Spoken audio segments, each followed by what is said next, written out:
Cruelty Outbreak. The door of apartment 304 was kicked open with undue force.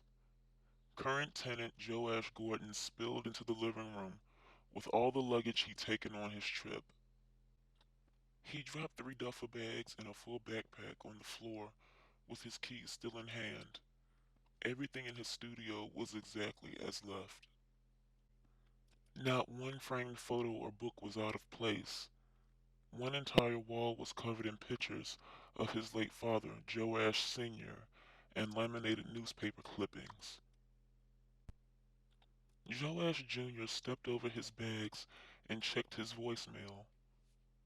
8 of the 10 calls were from one number in person. He listened to each message while staring at his memorial wall. The first message played. "Hello, Junior. Where are you? Why aren't you answering your cell phone? Call me back, please. No text. I want to hear your voice."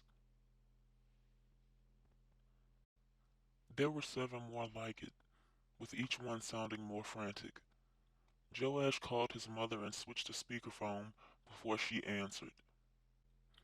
He stepped slowly, with his head up and shoulders back, to his memorial wall.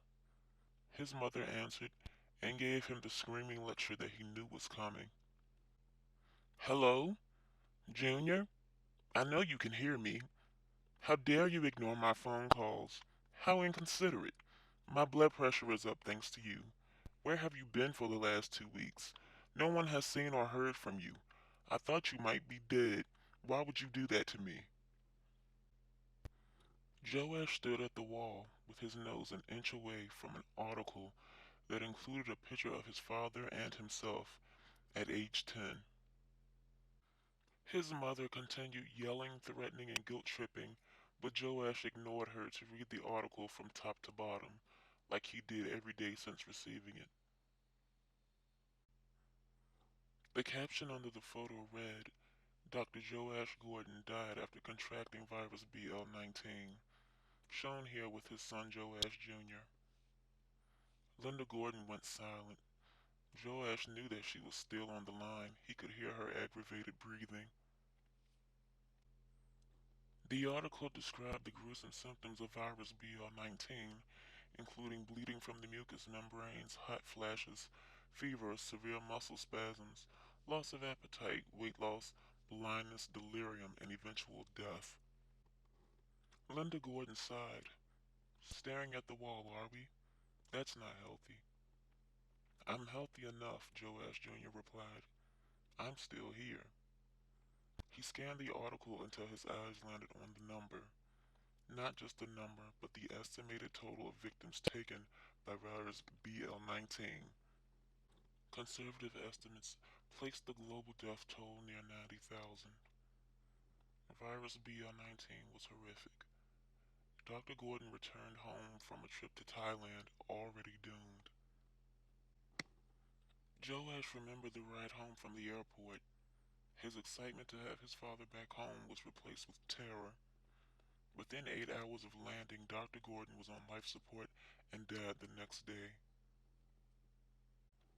Linda and Joash Jr. were subjected to involuntary quarantine. Linda was infected, and Joash was not. "Well," Linda said, "will you tell me anything?" Joash snickered. "Yes, I went to Brazil." He hoped that his mother was smart enough to realize what he'd done. While waiting for her to respond, Joash turned his TV on and smiled. The top story on every station was the same. BL-19 was back. The deadly virus had resurfaced in Brazil, and medical officials were on edge. "You shouldn't have gone there, Junior," Linda said. "You could be what do they call it?" Joash nodded and smiled. "Passive carrier. That's exactly why I went." "Junior, those people are going to die." "Probably, but I got to see it up close. They wouldn't let me see you and Dad when you were in ICU. I got to see the monster that took him from us up close and personal. It's not pretty."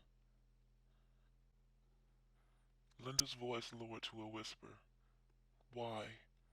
Why would you do that? Why not? For science, I guess. Let's go with that. Did you enjoy this story? The cruelty outbreak? I hope so. There are more to come.